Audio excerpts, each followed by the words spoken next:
হরে কৃষ্ণ। অনেকে বলে থাকেন যে গর্ভবতী মায়েরা কি ভগবানের সেবা পূজা করতে পারবে কি না, একাদশী ব্রত, জন্মাষ্টমী ব্রত, নরসিংহ চতুর্দশী ব্রত, বিভিন্ন ব্রত পালন করতে পারবে কি না। তো এই সম্পর্কে অনেকে নিষেধ করে থাকে যে গর্ভবতী মায়েরা ভগবানের সেবা পূজা করতে পারবে না, তুমি 6 মাসের পর, 5 মাসের পর, 7 মাসের পর ভগবানের পুজো করতে পারবে না, এরকমটি অনেকে বলে থাকে সমাজে প্রবীণ ব্যক্তিরা। কিন্তু সেটি কি আদৌ শাস্ত্রীয়, সেটি কি আদৌ সত্য? আমরা আজকে শাস্ত্র থেকে সেই বিষয়ে আলোচনা করব। তো যদি আমরা প্রহ্লাদ মহারাজের চরিত কথা শ্রীমদ্ ভাগবত থেকে শ্রবণ করি, ভগবান শ্রীকৃষ্ণদেবের যে লীলা মহিমা শ্রীমদ্ ভাগবত থেকে শ্রবণ করি, তাহলে আমরা এই বিষয়ে কিন্তু ধারণা পাবো। শ্রীমদ্ ভাগবতের 7ম স্কন্ধ থেকে আজকে আমরা এই বিষয়ে আলোচনা করব। তো যারা বলে থাকে যে গর্ভবতী মায়েরা একাদশী ব্রত পালন করতে পারবে না, কোনো ব্রতই পালন করতে পারবে না, ভগবানের সেবা পূজা করতে পারবে না, সেটি আসলে তাদের মন গড়া কথা। কেন তারা সেরকমটি বলে থাকে? কারণ বর্তমানে কলিযুগের প্রভাবে, কলির প্রভাবে তারা চাচ্ছে যে যত প্রজন্ম হবে, সনাতনী প্রজন্ম, তারা যেন ধর্ম থেকে বিচ্যুত হয়ে যায়, ধর্ম থেকে দূরে সরে যায়, ভগবান থেকে দূরে সরে যায়। সেটি হচ্ছে কলির ইচ্ছা। আর কলির প্রভাবে লোকেরা এরকমটি মন্তব্য করে থাকে, সেটি আদৌ সত্য নয়। বলা হয়েছে যে এই অবস্থা, এই সময়কালটা, গর্ভবতী মায়েদের ক্ষেত্রে এই সময়কালটা আরও অধিক গুরুত্বপূর্ণ। অবশ্যই এই সময়ে সতর্ক থাকতে হবে, সচেতন থাকতে হবে নিজের শরীরের রক্ষার জন্য। কিন্তু সন্তানের ক্ষেত্রে, সন্তানের ভবিষ্যৎ সাপেক্ষে অবশ্যই এই সময়টাতে বেশি বেশি হরিনাম জপ করতে হবে, গীতা ভাগবত পাঠ করতে হবে, একাদশী ব্রত, বিভিন্ন ব্রত পালন করতে হবে, কিন্তু পর্যাপ্ত পরিমাণে ফলমূলাদি গ্রহণ করে। সম্পূর্ণ নির্জল উপবাস নয়, পর্যাপ্ত পরিমাণে ফলমূল, দুধ, কাজু বাদাম, কাঠবাদাম, একাদশী সবজি প্রভৃতি গ্রহণ করে উপবাস ব্রতগুলি পালন করতে হবে। কেন? ভগবানের প্রীতিবিধানের জন্য এবং সন্তানের ভবিষ্যৎ মঙ্গলের জন্য, যাতে সন্তান আদর্শ সনাতনী হয়ে থাকে, কৃষ্ণ ভক্ত হয়ে থাকে, ধার্মিক হয়ে থাকে। নতুবা সে একজন অসুর হবে, অধার্মিক হবে, যেটি বর্তমানে হচ্ছে কলিযুগের প্রভাবে। তো যেরকম ক্ষেত্রে আমরা দেখতে পাই যে প্রহ্লাদ মহারাজ তিনি কীভাবে অসুর কুলে জন্ম হওয়া সত্ত্বেও ভগবানের মহান ভক্ত হলেন, ভগবানের প্রিয় ভক্ত হলেন, সেটি হচ্ছে আমাদের জন্য আদর্শ, আমাদের জন্য দৃষ্টান্ত প্রহ্লাদ মহারাজ, ধ্রুব মহারাজ। তো সেই শিক্ষাটি আমরা শ্রীমদ্ ভাগবত থেকে আলোচনা করব যে শাস্ত্রে রয়েছে এই বিশেষ সময়কালটা গুরুত্বপূর্ণ। এই সময়ে মা এবং বাবা যা করবে সেটি সন্তান শিক্ষাপ্রাপ্ত হবে। এখন বাবা মায়েরা কী করছে? গর্ভবতী মায়েদের ক্ষেত্রে পুজো করা যাবে না, একাদশী করা যাবে না, কিন্তু তারা সারাদিন ফোন টিপছে। আর বাচ্চারা জন্মের পর থেকেই, 1 বছর 2 বছর বয়স থেকেই ফোন না দেখলে ওরা খেতে চায় না, এবং ওদের কান্না থেমে যায় ফোন দেখলে। সারাদিন সেই ছোটোবেলা থেকেই ফোন এবং ইউটিউব দেখা তাদের অভ্যেস হয়ে যায়। তারা সেটি কোথা থেকে শিখেছে? তারা যখন মাতৃগর্ভে ছিল সেই সময়কালে তার পিতা মাতা সারাক্ষণ ফোনে ব্যস্ত ছিল এবং সেটি তারা শিখেছে। তো সেই কারণে এই সময়টা খুব গুরুত্বপূর্ণ। গর্ভবতী মায়েদের এই সময়টা খুব গুরুত্বপূর্ণ। এই সময়কালে মা যা করবে সন্তান সেটি শিক্ষাপ্রাপ্ত হবে। মা যা শিখবে সন্তান সেটাই শিখবে। মা কি করছে, কি শুনছে, কি দেখছে, সেটাই সন্তান কিন্তু শিখছে। এবং এই সময়কালে সন্তানের ব্রেইন কিন্তু 100 ভাগ, 100 ভাগ কাজ করে। তার জন্ম হওয়ার পর কলিযুগের সাপেক্ষে 50% কাজ করে না, 50% কাজ করে, এবং তার বড় হওয়ার সঙ্গে সঙ্গে কিন্তু তার স্মৃতিশক্তি সেটি কিন্তু অনেকটাই কমে যায়। যখন আপনি দেখবেন যে আপনার ছোটোবেলায়, আপনার 7 বছর বয়সে, 10 বছর বয়সে, 12 বছর বয়সে আপনার স্মৃতিশক্তি যতটা ছিল, আপনার 25 বছর বয়সে, 48 বছর বয়সে ততটা থাকছে না, কমে যাচ্ছে। ছোটোবেলায় আপনি একটি শ্লোক মুখস্থ করতে যতটা সময় দিতে হতো, যখন আপনার বয়স 48 হয়ে যাচ্ছে, 53 হয়ে যাচ্ছে, আপনি কিন্তু সেই 5 মিনিট একটি শ্লোক মুখস্থ করতে পারছেন না, আপনার 15 মিনিট লেগে যাচ্ছে। যে কোনো বিষয় আপনার স্মৃতিতে ধরে রাখতে আপনাকে খুব ব্যাক পেতে হচ্ছে যত বেশি বয়স হয়ে যাচ্ছে। কিন্তু ছোটোবেলায় কিন্তু স্মৃতিশক্তি খুব প্রখর থাকে। আর বিশেষ করে যখন কোনো সন্তান মাতৃগর্ভে থাকে তখন তার স্মৃতিশক্তি 100 ভাগ, 100 ভাগই কাজ করে। তো সেই কারণে সেই সময়টা অনেক বেশি গুরুত্বপূর্ণ। কেন 100 ভাগ কাজ করে সেটিও শ্রীমদ্ ভাগবতে উল্লেখ রয়েছে 7ম স্কন্ধে। প্রহ্লাদ মহারাজ বলছেন যে আমি যখন মাতৃগর্ভে ছিলাম, নারদ মুনির কাছ থেকে ভাগবত কথা শ্রবণ করেছিলেন আমার মাতৃদেবী, আমার মা কয়াদু। যদিও আমার মা কয়াদুকে নিয়ে যেতে চেয়েছিল কারা? দেবতাগণ। কেন? কারণ যখন হিরণ্যকশিপু তপস্যায় গিয়েছিলেন মন্দরাচল পর্বতে, তখন তার স্ত্রী কয়াদু কিন্তু গর্ভবতী ছিলেন, এবং তখন দেবতাগণ ভেবেছিলেন, ইন্দ্র আদি দেবগণ ভেবেছিলেন, যারে হিরণ্যকশিপুর সন্তান হবে সে তো অসুর হবে, অসুরের ছেলে তো অসুরই হবে, তাহলে কয়াদুকে আমরা নিজেদের কাছে এখন রেখে দেব, সযত্নে রেখে দেব। কেন? উদ্দেশ্য হচ্ছে যখন কয়াদুর সন্তান হবে সেই সন্তানকে আমরা বধ করে ফেলবো জন্মানোর সঙ্গে সঙ্গে। তো সেই কারণে তারা নিয়ে যেতে চেয়েছিলেন, কিন্তু বাধা দিয়েছিলেন কে?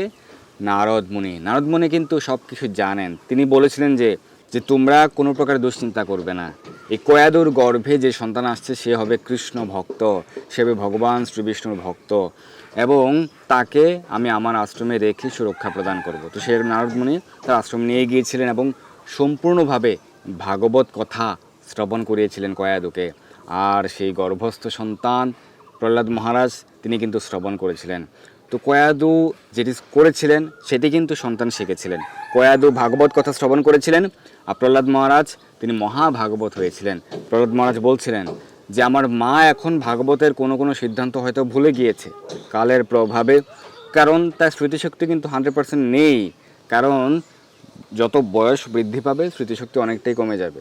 কিন্তু প্রহ্লাদ মহারাজ সেটি শ্রবণ করেছিলেন মাতৃগর্ভে, তার স্মৃতিশক্তি কিন্তু তখন শতভাগ কাজ করেছে। তাই প্রহ্লাদ মহারাজ বলছেন যে নারদ মুনির কাছ থেকে যে ভাগবত কথা আমার মা শ্রবণ করেছিলেন আমার সম্পূর্ণটাই মনে আছে এখনও পর্যন্ত, শতভাগ আমার স্মরণে আছে, কিন্তু আমার মায়ের হয়তো শতভাগ স্মরণে নেই। তো এটি হচ্ছে আমরা সিদ্ধান্ত পাচ্ছি ভাগবত থেকে। তাই যারা গর্ভবতী মায়েরা রয়েছেন বেশি বেশি গীতা ভাগবত পাঠ করবেন, শ্রবণ করবেন, অধ্যয়ন করবেন, ব্রতগুলি পালন করবেন পর্যাপ্ত পরিমাণে ফলমূলাদি গ্রহণ করে, আর ভগবানের পুজো অবশ্যই করতে পারবেন।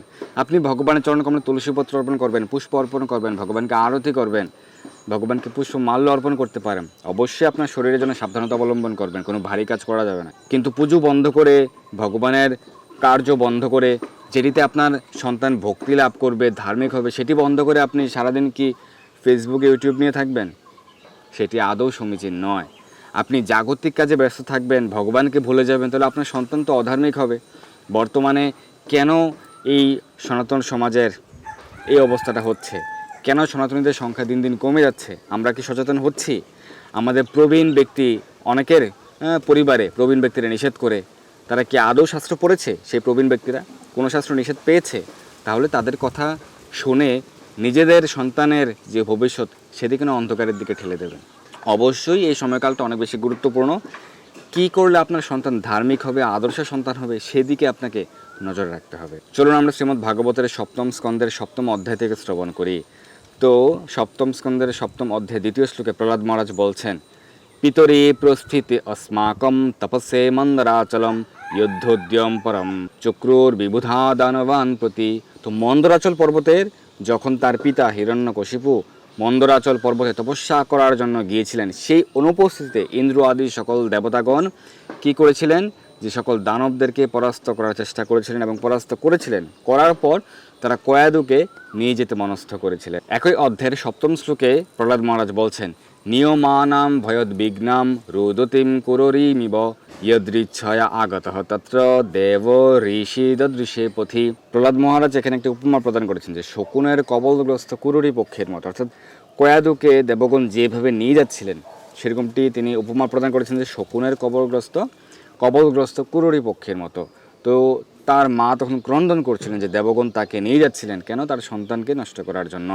তো ঘটনাক্রমে নারদ মুনি তখন সেখানে উপস্থিত হয়েছিলেন এবং প্রহ্লাদ মহারাজের মাতৃদেবী কয়াদুকে দর্শন করেছিলেন, এবং নারদ মুনি কিন্তু সেই কার্যে সকল দেবগণকে বাধা প্রদান করেছিলেন। কেন?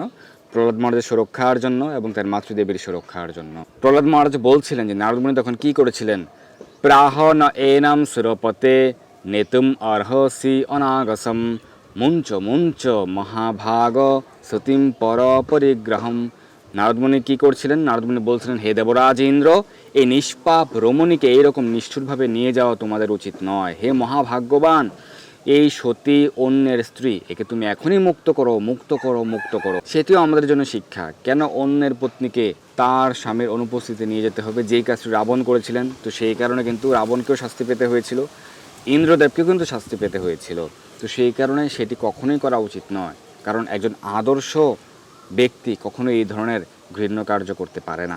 নারদ মুনি বলেছিলেন যে এই যে গর্ভস্থ সন্তান সেটি হবে মহাভাগবত কৃষ্ণ ভক্ত, আর সেটি শ্রবণ করে সকল দেবতারা কিন্তু চলে গিয়েছিলেন এবং তার মাতৃদেবী যেহেতু মহাভাগবতের মাতৃদেবী, তো সেই কারণে কয়াদুকে প্রদক্ষিণ করে প্রণাম করেছিলেন। ইতি উক্তঃ ত্বম বিহায় ইন্দ্র দেবর্ষে মানয়ন বচঃ অনন্ত প্রিয় ভক্তৈনাম পরিক্রম্য দিবম ইয়ো।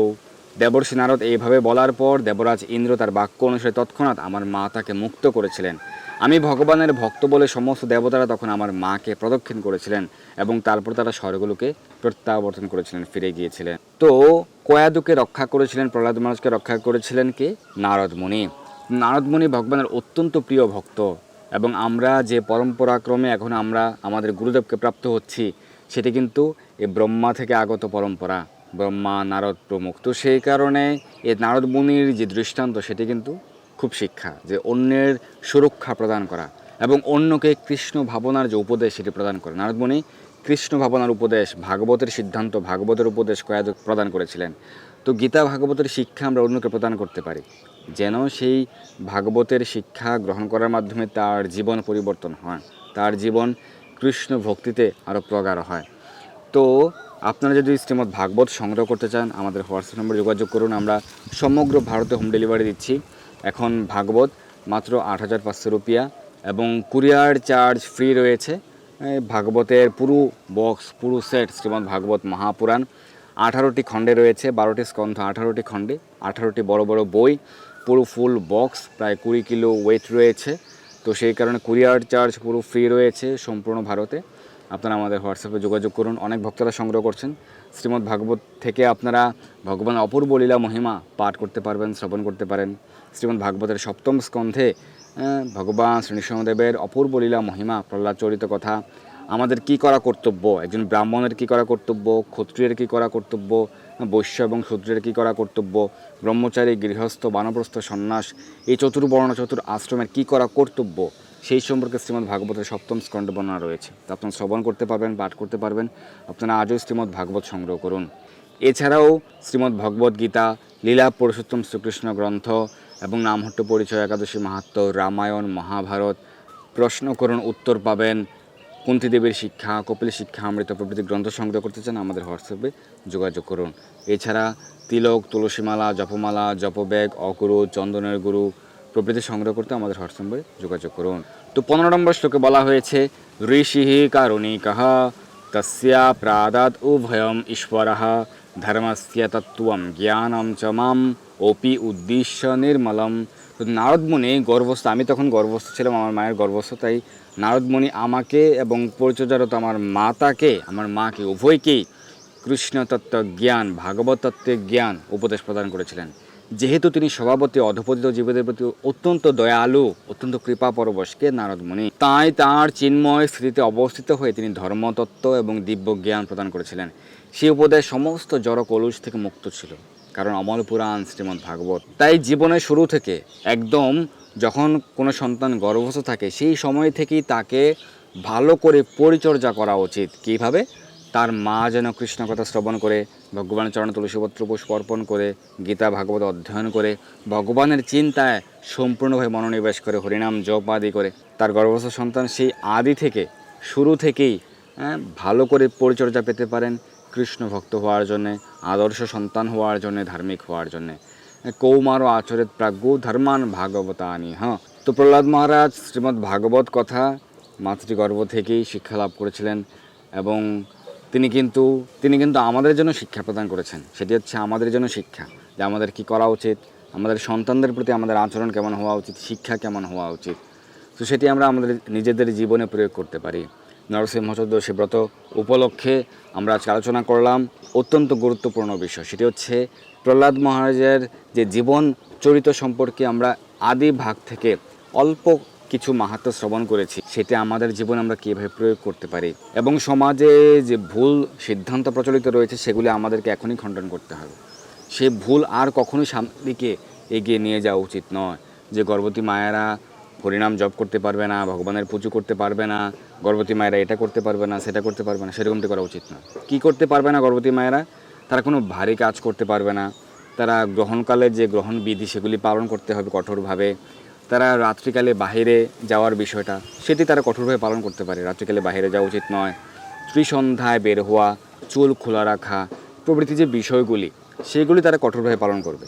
কিন্তু যেগুলির দ্বারা তারা ভক্ত হতে পারে, তাদের সন্তান ধার্মিক হতে পারে, সেটি কেন তারা বর্জন করবে? তারা গীতা ভাগবত অবশ্যই পাঠ করবে, শ্রবণ করবে, ভগবানের চরণকমলে তুলসীপত্র পুষ্প অর্পণ করবে, ভগবানকে আরতি করবে, পুজো করবে, এবং তারা পর্যাপ্ত পরিমাণে ফলমূলাদি গ্রহণ করে একাদশী ব্রত প্রভৃতি ব্রত অবশ্যই পালন করবে। এবং আজকের আলোচনাটি অনেক বেশি গুরুত্বপূর্ণ। তাই যারা এই ধরনের সিদ্ধান্তের দ্বারা চিন্তা করছেন যে আমি এটি করতে পারবো কি না, বা আমার পরিবারে অনেকে রয়েছে, বা আমার সমাজে আমার প্রতিবেশী যারা এই বিষয়ে দ্বিধাগ্রস্ত, এবং আপনার সমাজে কোনো গর্ভবতী মায়েদেরকে নিষেধ করা হচ্ছে, আমাদের আজকের আলোচনাটি তাদেরকে প্রদান করুন। এবং এই বিষয়ে কিন্তু আমাদের আরও অনেক রেফারেন্স সহকারে আলোচনা রয়েছে আমাদের চ্যানেলে, আপনারা সেটি দেখে নিতে পারেন। ধন্যবাদ সবাইকে। হরে কৃষ্ণ।